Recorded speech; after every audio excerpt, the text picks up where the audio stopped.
Hey, I'm producer Jim from Around the House with Eric G. I work with Eric every day, so trust me when I say he's got the best home improvement tips on YouTube.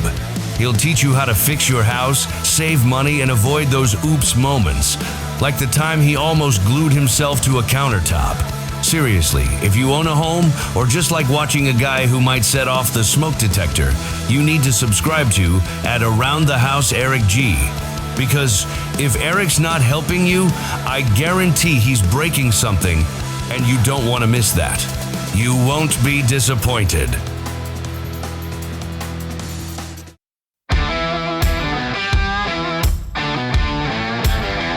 Welcome to Around the House with Eric G., your trusted source for all things home improvement. Whether you're tackling a DIY project, hiring it out, or just trying to keep your home running smoothly, you're in the right place. With over 30 years of remodeling experience, certified kitchen designer Eric G. takes you behind the scenes with expert advice, industry trends, and the latest innovations for your home. It's everything you need to know without the fluff. Now, let's get this show started with our host, Eric G. and John Dudley. Welcome to the Around the House show, the next generation of home improvement. This is your trusted source for everything about your home, and we got a great one today. I'm Eric G. Johnny, great to see you, brother. Thanks for having me, brother. Always fun. Always fun, and this is going to be a great one because this is something that if you've been listening recently, Dudley and I have been waving the flag on a lot, but we have a great guest today. We got Joseph Brickman, who's an associate attorney with Williams & Tusink, focusing his practice on land use zoning, real estate litigation, and everything about your home, including, did you hire that contractor correctly? Joseph, welcome to Around the House. Thank you, guys. I appreciate being here, and I'm excited to get into this stuff. Man, this is just something that John and I have been talking about a lot because there are so many things as a homeowner you're not prepared for. And I think what's even making it worse these days are some of these websites like Nextdoor and Craigslist and all of these things where somebody comes out and goes, yeah, I'll do that for $400. And off you go. And that big noise you hear is the liability door opening. Yeah, absolutely. I mean, if it sounds cheap, it's like, I mean, I'm the same way. If I feel a deal out there, I'm going to take it. Yeah. And it's dangerous because, as I've always said to people on this show for years, if you hire somebody to go up and clean your gutters and they fall up and get hurt, they're your employee, correct? Which means you're in charge of their medical expenses and everything else that goes along with that. You want to cut off the liability chain as quick as you can and as efficiently as you can. So, absolutely. So what are some of your tips, brother, for really trying to do that so you don't get yourself in trouble? Yeah, I mean, I think when it comes to, and I guess I'm kind of tailoring all of this to home renovation projects, Sure. Nothing commercial. This is just this is home renovation. We're going to do hiring a contractor and kind of getting into what you want to be in that contract. And I think off the bat, I mean, most of the time, if you've got this big project that you want to do, you've been planning for it for a while. It could be years, could be months. You've been saving for it and allocating some money towards that project for a long time. You've been going through the plans for so much time, and generally speaking, have just been putting a lot of time into it. So my, I guess, first question would be when you're looking for a contractor is, why would you cut a corner after doing all of that work? And after making this your child and envisioning this for so long, why would you at the very last second just say, you know what, I found that guy on Craigslist. Let's just roll with it and see what happens. There we go. Yeah, it's so crazy. And it's so interesting here. I live in a state here in Oregon where we have a really good construction contractors board that is, to some contractors that absolutely hate this, but they are actively going after unlicensed, unbonded, uninsured contractors. They do stings. They will go around and drive around neighborhoods. They've got enforcement officers. And as a homeowner, you can literally just get on the phone, give them a call and say, hey, I'm looking at hiring, and I'll make a name up, ABC Contractors. I'll say, hey, how are these guys to work with? What do you see? And they'll go, wow, they're current with everything. They've been sued twice, but they've been in business for 55 years. So that's not that far outside of the box. And any complaints they had were resolved quickly. And it seems like on the up and up. And now you've got somebody that's at least helping you. Now, I know across the US, it can be the Wild West. Some places don't even have contractor licensing. And it's depending on where you're at, it can be a whole new ballgame. Yeah. And I think the biggest thing that I would say in response to that is just use your resources. And if you've got the resources, utilize them. I'm not sure if we have something quite as impressive in Georgia as you guys have out in Oregon, but I think all of this kind of what we're talking about applies wherever you are, which is do your due diligence, rely on the information that you've got, and ask around. I mean, it does not hurt to ask someone who you know has done a project. When you did that research before you found your contractor, what did you find? Did this name come up? Was it flagged for any reason?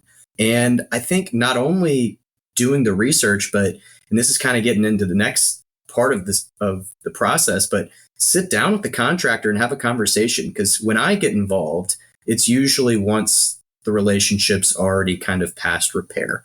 And the first thing always that I'll ask to see, not even the contract of, let me see those conversations, let me see communications that you had, or explain those communications you had before you even put pen to paper. What was the vibe? Because there has to be a vibe check, like with any other relationship in life.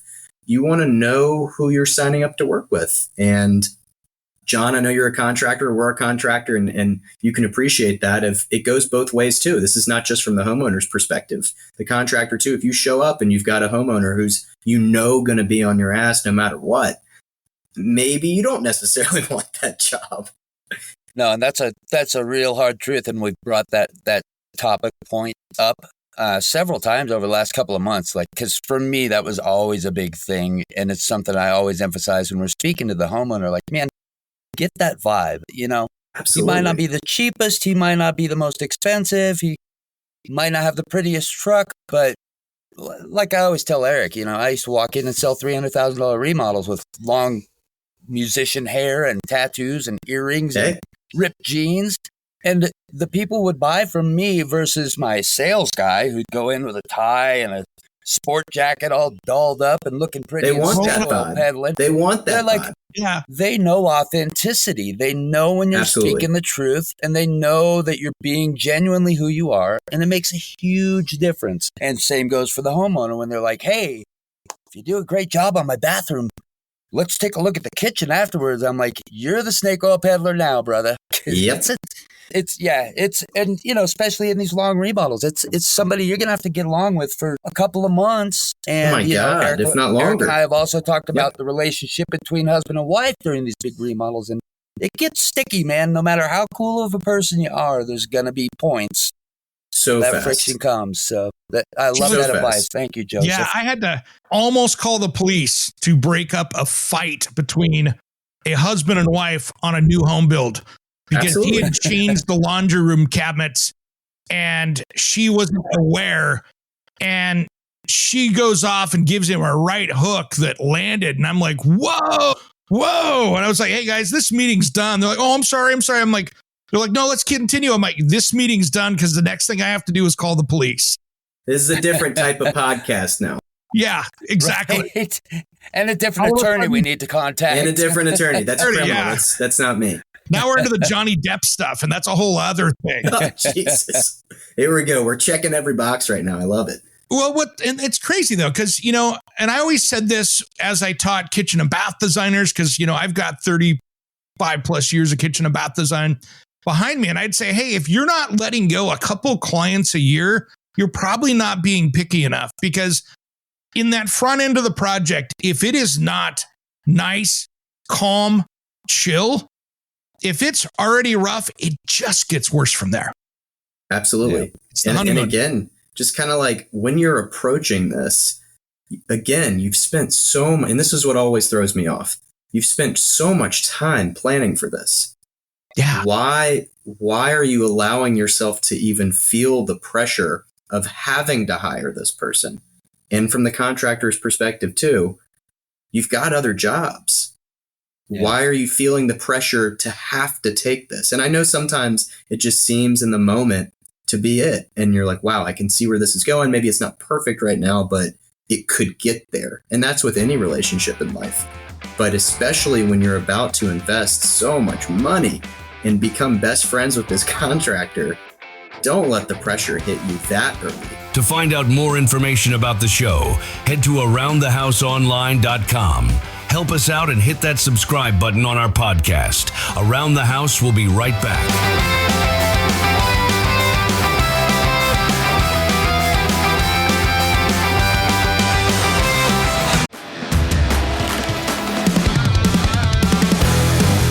Hey, contractors, remodelers, designers, and construction pros. Producer Jim here, pumped to announce the Around the House Pro Insider podcast is back. After a 10-month break, yep, we were recharging, but now we're ready to supercharge your business. Get expert insights, growth strategies, and a few chuckles to elevate your game. Subscribe now on your favorite podcast platform. Don't miss out, or I'll show up to reorganize your job site. Around the House Pro Insider. We're back, better than ever. Catch the show on your favorite podcast player.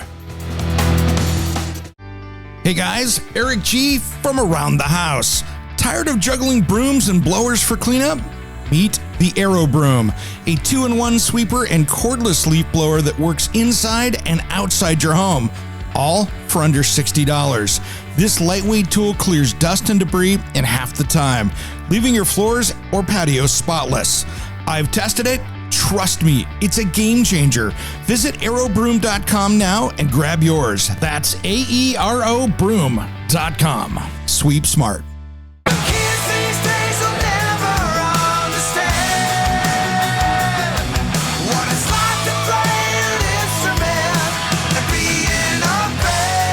What's up? This is Sticks Adenia. And Satchel from Steel Panther. And you are listening to Around the House with Eric G. Yeah. We love Eric G, and you should too.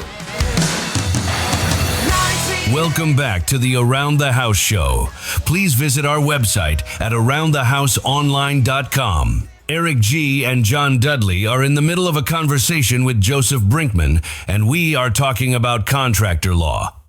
Let's get back to it. Don't let the pressure hit you that early. At least let the pressure hit you way later on when you have to make a quick decision. And I know we'll get to that, but a quick decision maybe at the very end to finish everything off. But before you even put pen to paper, it just doesn't make sense. Yeah. And when you later in that process where they've been coming in and out of your house for 45, 50 hours a week, and they're coming over to play catch up on Saturday morning, and all you want to do is just be sitting there in your pajamas, drinking coffee and maybe watching the morning news or the morning home improvement show on HGTV. And you got people walking through your living room. You're sick and tired of everyone at that point, almost no matter how good that relationship goes. So you got to start out great. Yeah. And then all of a sudden it's an Irish coffee and things are getting out of hand and you just here comes the right hook. And here comes the right hook. It's all linear right now.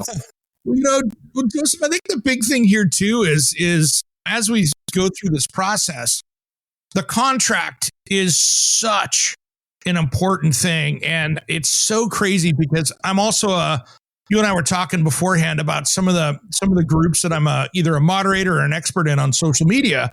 And one of them is called Ask a Cabinet Maker. And people are doing these kitchen remodels, and there is no contract. It's literally on the back of yesterday's pizza box. There's no samples. There's no drawings. It's a big round number.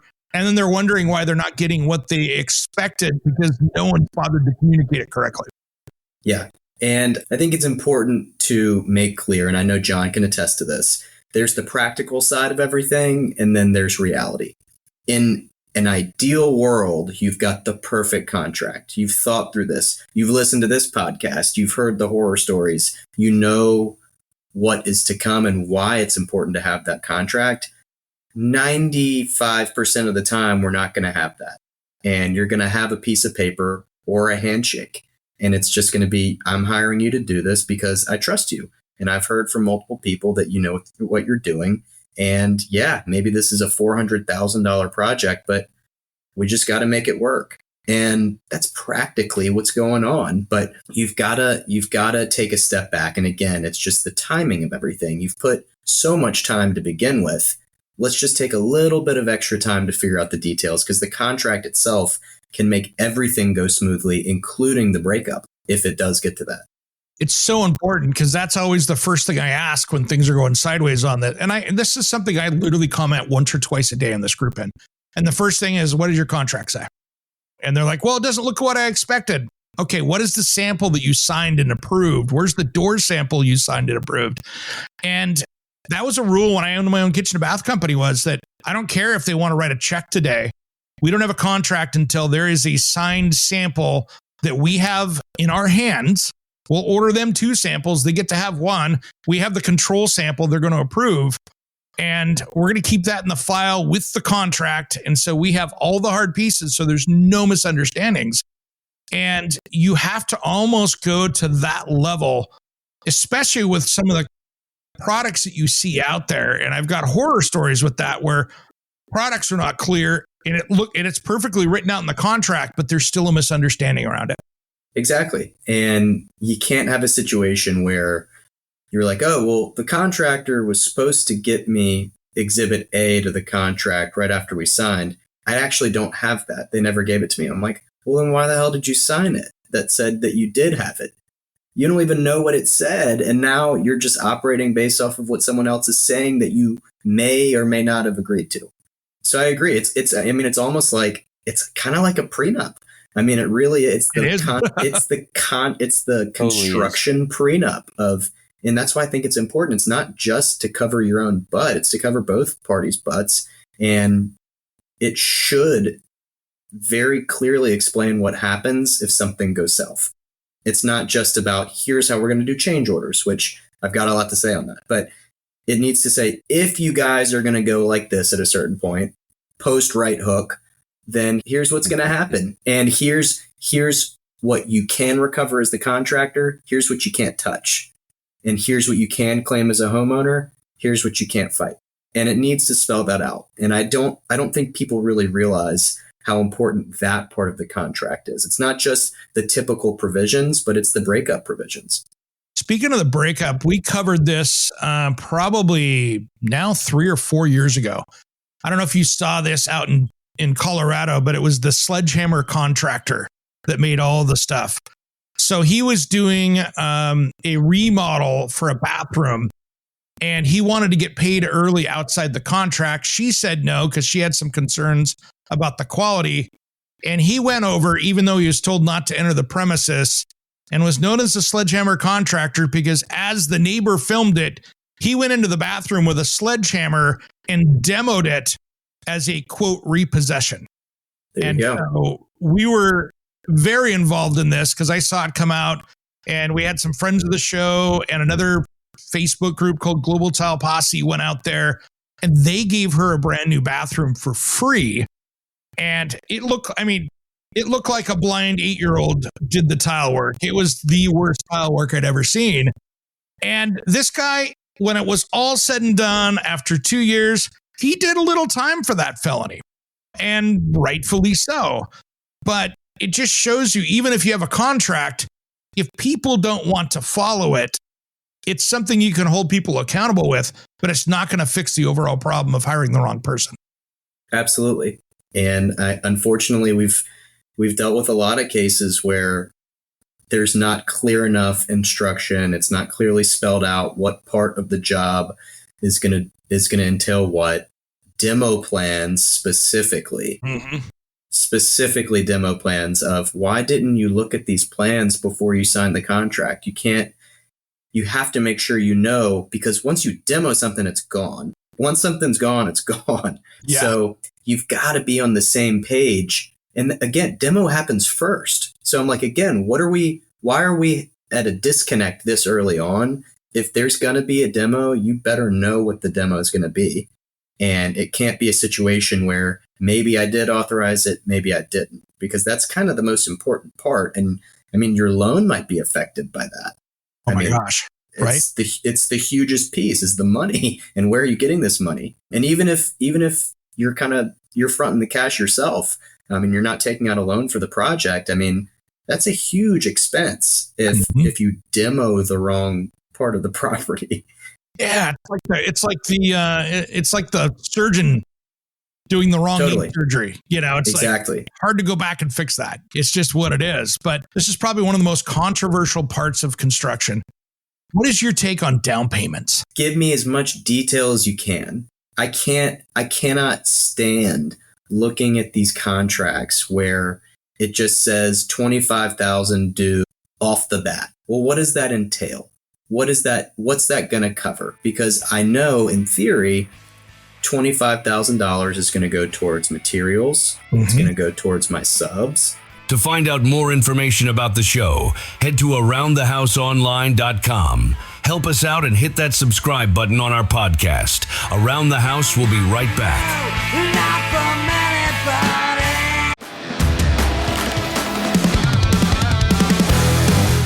Hey, contractors, remodelers, designers, and construction pros.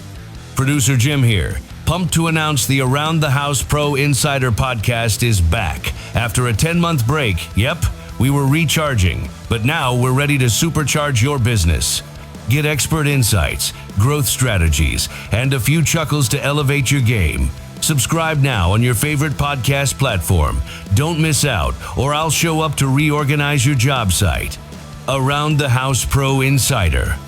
We're back, better than ever.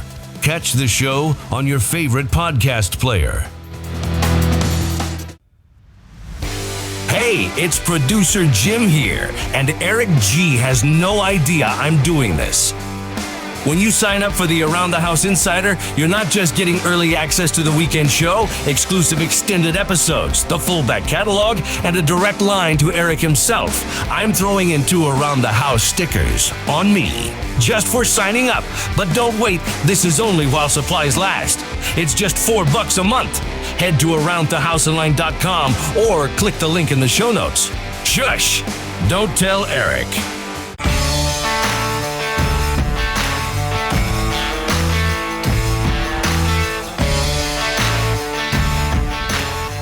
Welcome back to the Around the House show. Please visit our website at AroundTheHouseOnline.com. Eric G. and John Dudley are in the middle of a conversation with Joseph Brickman, and we are talking about contractor law. Let's get back to it. $25,000 is going to go towards materials. It's going to go towards my subs. It's going to go towards plans and permitting. There's a lot of things that I can assume it's going to go towards. But you've got to spell that out. It can't just be, give me a chunk of cash and we'll make progress. Well, what does that mean? And that's, I think, that's my initial take. Yeah. I don't like it. It has to be more detailed. Yeah, it's so bad because I get it. If you're doing a kitchen remodel and let's say it's $100,000 kitchen remodel, you could easily have $25,000 or $30,000 worth of cabinets in that. And I get that you probably are going to go prepay it. Contractors don't have the house accounts that they had 30 years ago, where you just went down to the lumberyard, it was a handshake, and off you went again. It's a different world. But at the same point, if they're turning around and just paying off the bill for the last project and don't have the money to pay for your cabinets, and they're hoping for the next one to pay off yours, that's where that death spiral of a contractor happens. Absolutely. And that's the biggest unknown when you do just hand over a chunk of change is this covering another job that you're already in a lawsuit over? And that's why you needed this cash? Or is this going towards my cabinets like you claimed it was? And you don't know until it's written out and it's described. And in the contract, every stage has to be detailed. And again, it drives me crazy when I get involved months after there's been an issue. And I'm like, well, obviously you guys are fighting because nobody's on the same page of what is and isn't supposed to be happening right now. Like you're all disagreeing for a reason. I am as confused as all of you. Yeah, those benchmarks are so key. And I don't know, John, you were really good at that, spelling that stuff out in your contracts back then. And only because we kind of had to be, but it was one of those things that, homeowners love to slow pay if they can get away with it. So you kind of have to have those things in there from the contractor, to say, okay, cabinets are going to be installed. We'll have countertop templates here, for instance, and that is going to be the benchmark for the next payment or round of payments. So you can go check, okay, now it's time. And that gets to be, even at that can be a gray area, but it's better than just 2 months in, you're paying me this. Yeah, those are lessons hard learned. I can tell you that for sure. And my contracts only got better because of those hard learned lessons, right? And that's what all this whether is. That's covering your cabinetry purchase on my Amex for the month and a half until you pay me again, or whatever the case may be. And as contracts, I mean, we're inherently lazy when it comes to contracts. I don't even want to look at an Excel spreadsheet. Like, I pound nails and I build cool things and I make people dance in their kitchens and they're happy about it. Spelling out on October 7th, you're going to give me this and it's going to go to a bag of screws and a hammer. And I know stuff made me crazy. So Absolutely. To be fair, contractors don't want to do all that stuff. You're an attorney. You live in that world. I get it. My accountant, she will attest, God rest her soul. I used to walk in with literally a giant cardboard box of all my receipts and stuff and invoice, whatever. I'd put it on her desk. She'd get me a beer out of the fridge. She'd start talking. My eyes would glaze over and she'd say, "Get out of here." Like, that's me. That's me in paperwork, man. But no one wants to do it. And that's the thing. No. And I, of course, live and breathe it, but neither the homeowner nor the contractor want to do that. And that's why it always ends so poorly. Because when you do disagree, well, what's the first thing we're going to look to is the paperwork. Mm-hmm. And when it's incredibly unclear, then both sides just take a hard position of, you told me you wanted me to do this. And the homeowner says, no, I didn't. Oh my gosh. I never know who to believe. And it's a game of characters. And it can be really fun to be the kind of the mediator. But at the same time, I'm like, you guys are just lying through your teeth. Both of you. Yeah, both of you are, right? No one's right here. Yeah. So what is your take on the breakup rules? Because I think this is so important, because you get, I'm not going to disparage the name Karen out there, but you get the homeowner that gets upset and they're like, "You're off the job. There's a scratch in my door and they're 90% done and I don't want them coming back here anymore." And sometimes you have rules on a state or a local basis that says, hey, they have a right to go out and repair it first and give it a try. I know it gets really sketchy across the country depending on where you live, but what's your take on that?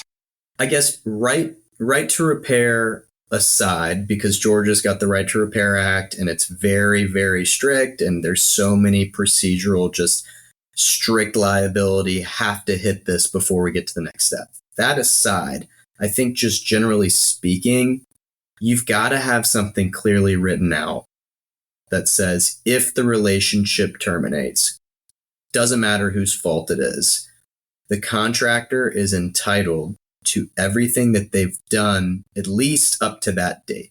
If the contractor has already purchased the materials with their own money, if they have already done work, if they've already done anything that costs money, they have to be entitled to that to the extent the work was actually done right. And that's the little caveat. Assuming it was all done right, you can't fight that. But what I always have a problem with is there's a lot of situations where the contractor knows that they have leverage at this point as far as permitting. Mm-hmm. They know that they can go and they can cancel that permit whenever they want. And all of a sudden, there's a homeowner, whether or not we call her Karen, him or her, whatever we want to refer to that person as. Jim is ready to move on to another contractor. Jim should be able to do that, assuming Jim pays what's actually been done so far. So my take on it, and in the breakup provisions, is that you've got to spell that out. And you have to have not only the provision that says contractor gets what they've done to date, but you also need to have something that says they're not entitled to anything after that because they didn't do it. And yes, maybe they expected going into this that I'm going to make $100,000 on this project, but and that's the reality. But on top of that, there needs to be something in there, I think, and this is kind of what I harp on a lot, is the permit, the changing of the guard for the permit. And it's got to be a very clean transition of power as it comes to the permit. because you can't have a situation where Jim wants to move on and get a new contractor involved, but he can't because the contractor's like, this is my job. This is my permit. And I'm just like, God. Especially if the back of his house is wide open because you demoed the back wall. When you weren't supposed to. Jim's like, hey, dude, shower curtain covering my house ain't going to work. Yeah. Exactly. Well, and then the worst part is that homeowner is always going to pay more when another contractor comes in, because they're coming in with all the red flags going, okay, you just fired somebody and it looks like they did maybe a half decent job on this. It's not a procedural hot mess as far as, okay, things look like they're good to this point. They're always going to look at it and go, oh man, I'm going to charge 20, 30, whatever % more, going, this is going to be a hot mess on the best day. Yep. Yeah. So it never saves you money. Yeah. And I always try to go, okay, is there a way to go back and repair this, people, before you start throwing hand grenades at contractors' trucks out front? And it's tough because, and I was going to say this earlier, like, first of all, anything that involves this amount of money or that amount of money is going to be emotionally charged. And secondly, your house is such a private item that, first of all, you get very excited about the project. Second of all, your expectations are never realistic. Third of all, you're completely impatient. And so now everything's at a 10, right? So a hangnail can lead to a right hook when we get involved in these situations. Yeah. Always bringing it back to the right hook. Right. I'm always back to the But it's about bringing it back to personalities and having people that'll level enough. And as a contractor, I had to learn. I was part psychologist half the time. Like, I had to be a therapist. It's like being a hair cutter. You're like, this is the worst thing I've ever done to somebody's hair. So how's the kids? I mean, like, you legit have to be a therapist to some point to keep that temperature down, because everything is emotionally charged. It was my favorite color, purple, and that's not the purple I wanted. Like, to find out more information about the show, head to AroundTheHouseOnline.com. Help us out and hit that subscribe button on our podcast. Around the House will be right back. Hey guys, it's producer Jim over at the Around the House show.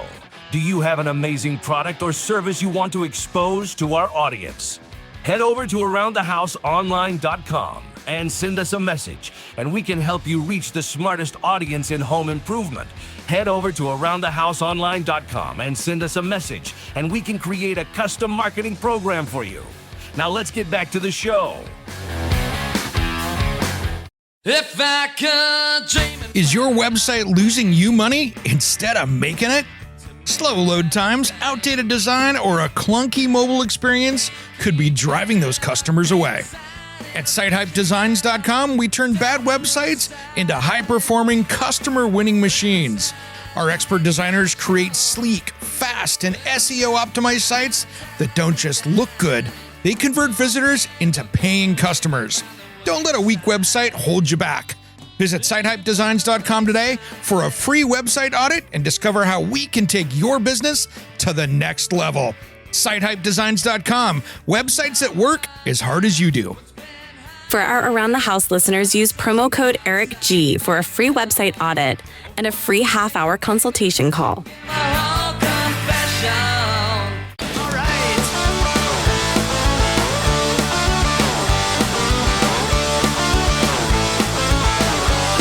Welcome back to the Around the House show. We had a bunch of the conversation not make it into this podcast, so make sure you subscribe to our Around the House Insider to hear the entire thing commercial-free. Eric G. and John Dudley are wrapping up the conversation with Joseph Brickman, and we are talking about contractor law. Let's get back to it. Not every municipality has perfect public access to all those records.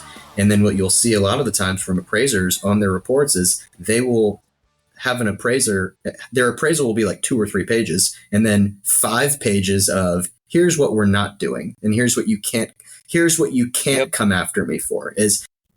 Here's what it's worth, and then here's everything that I didn't do today. And I'm like, well, then what did I pay you for? I mean, Exactly. if everybody has gotten good at least one thing, it's shirking responsibility. Right? Yes. They're within, and especially in the States, it's so litigious there.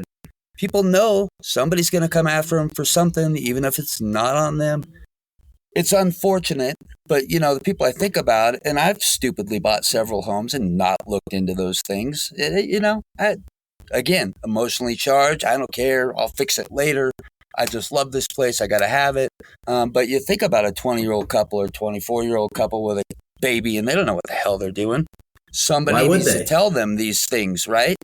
Whether it's the appraiser or an honest real estate agent that says, hey, this looks like this might be an addition. We should check with check the record, see if nobody's out there doing that, because the real estate agent is emotionally charged. They're looking to make a buck. They want to get the sale. They got a birthday coming up for their baby. It's and accountability. Yeah, that's where do you look now? And everybody's so well protected with the 5 pages you're talking about, Joseph. It's disappointing, but it's reality. And the thing is, Johnny, too, is think about it from a bank perspective, right? So let's say you're a major mortgage company and you just lended money out for a 2,700 square foot house that was calculated out at, I'm going to use a round number, $500 a square foot. And only 1,000 of it's legal. Yeah, so okay, there's $750,000 of value I lent out that, quite frankly, doesn't exist. Well, you'll never get my pity for the banks, but I know. Hypothetically, though. But you see where I'm going with that, Joseph. That gets to be pretty ugly pretty quick on paper. And then you get into kind of the cost breakdown of, well, what does it cost to fight this? And how much money are we really fighting about? And that's always such a difficult conversation on our end, is trying to convince someone that $30,000, quote, isn't worth it. Isn't worth it, yeah. And I would agree. Time you look at, I hear it either on the phone or face to face. Someone's looking at me like, are you really telling me right now, you who has no skin in the game, Joseph, that $30,000 isn't worth it? And I'll just go, yes. I'm that guy, dude. I'm like, that was $100,000 mistake, and I'm not going to chase it down through 3 years of nonsensical attorney craziness and paperwork and phone calls, and what's it going to cost me in time and my life experience? Exactly. It's emotional. Speak about the baggage, the emotional baggage from the project. Well, now you've got another piece to it. Now you've got a lawsuit, and then you're paying me instead of spending that money to finish and fix the issue. And that's why a lot of the times my kind of theory is let's finish the project, then maybe reevaluate whether we want to sue, and reevaluate if that really makes sense. Because most, if not all of the time, after you spend $30,000 to fix everything and you're done and you're moved in and you're happy, why would you then spend another 30 to maybe get to a 7. Part of the exactly? So my thought is always, let's just get to the finish line, and then you're gonna think differently. You just are. Well, great example. I've been through a couple divorces, and I've had some friends that are going through some now, and I go, hey man, I know you want your $1,200 television back, but your attorney is $350 an hour. Are you going to spend $6,000 fighting for a $1,200 TV? Why don't you go buy a really cool 8K one after this is all said and done and enjoy it, instead of getting one that maybe has a hole in it by the time you get it? Yeah, exactly. I took my tools and my guitars and I said, keep the rest. I don't care. Yep. You gotta let go. No fight from this dog. Yep. You gotta let go. Absolutely. Yeah. Absolutely. Well, Joseph, we're running out of time. We're going through this hour quick. I wanted to just kind of wrap this up in a nice little bow, and just some quick tips for people out there that are getting ready to hire that contractor and maybe going down that road, just kind of a little rapid fire. What's your quick suggestions on it? Because I know we could do another hour just on that again. Yeah. What we've talked about, it's a vibe check. First and foremost, I think, and I don't mean to sound too critical of any contractor. And John, this is not aimed at you or anybody, but you don't, as the homeowner, you don't owe the contractor anything. This is your project. You have saved for it. You have planned it out for years, for months, whatever it is. This is the vessel that you need to finish the project, to make it into reality. Before that, before you started looking for this contractor, you wouldn't know anyone anything. This is your thing. So I think that's an important mindset to have. Now, don't be arrogant. Don't walk into a meeting with a contractor and kind of just slam your fist on the table and be like, you're going to do this for 50,000 less than you're probably entitled. Serve me. You serve me. No, not that being said, the contractor is a service provider, which really makes them a tool that you're paying for. Don't forget Absolutely. that you're making a great point, but I would wholeheartedly agree as a contractor. So I think from the homeowner's perspective, you have to approach it with that mindset of, I do need a contractor, but I don't necessarily owe this contractor at this moment anything. So I think it's the vibe check. It's do your due diligence. And then I think really the biggest kind of pill to swallow off the bat is you have to know that this is going to cost more than you think it's going to cost. Mm-hmm. And it's going to take more time than you think it's going to take. And whether that's an extra week, and I'm not trying to say that it's automatically going to be an extra 6 months, but it could be an extra week. It could be an extra $5,000. Obviously, the other end of that spectrum is another 2 years and $100,000.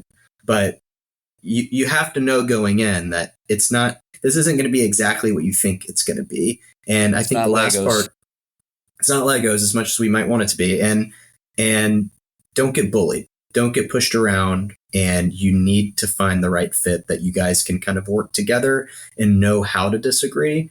But it really is frustrating when I see people getting pushed around and being told, no, just trust me. I know what I'm doing. Just shut up.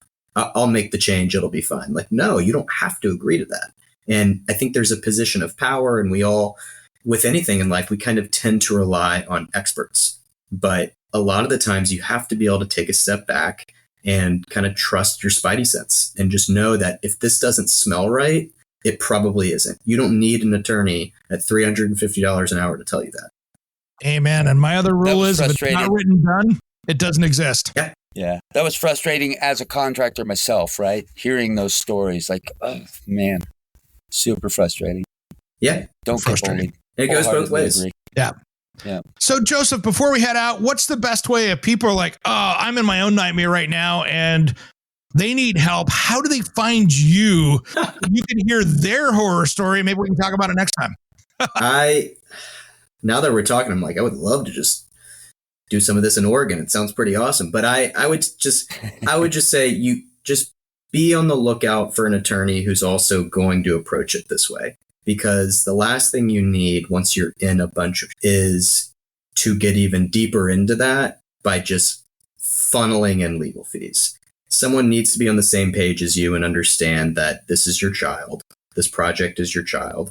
And we're trying to get you through the project. We're not trying to get you through a fight with a contractor, because that shouldn't matter as much as the project. And again, if we just take that step back to the very beginning of what's the whole point of this, it's to finish the job and get through what you wanted to get through so that you have the finished product. So I'd say anyone who's in the middle of this needs to remember that. And also, I don't know what that was. Needs to Colombia, man. Colombia. We like fireworks in the middle of the day. Come on. Viva Colombia. And have a little bit of that type of attitude about it. Absolutely. Absolutely. Joseph Brickman, thanks for coming on today, man. I just really appreciate what you're doing out there for homeowners, because I tell you what, this is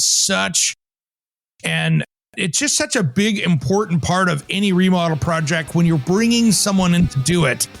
And it's super important. And I think it's just one of those things that this is the roadmap for your project. And you got to pay attention to it, brother. Absolutely. Well, I appreciate you guys. It's been a pleasure, and good luck to all the homeowners out there and diving into their new projects. All right, brother. Yeah, man, great talking with you, Joseph. Thanks for coming. Appreciate it, John. Great. For Johnny, I'm Eric G. You've been listening to Around the House. I had to leave at the end.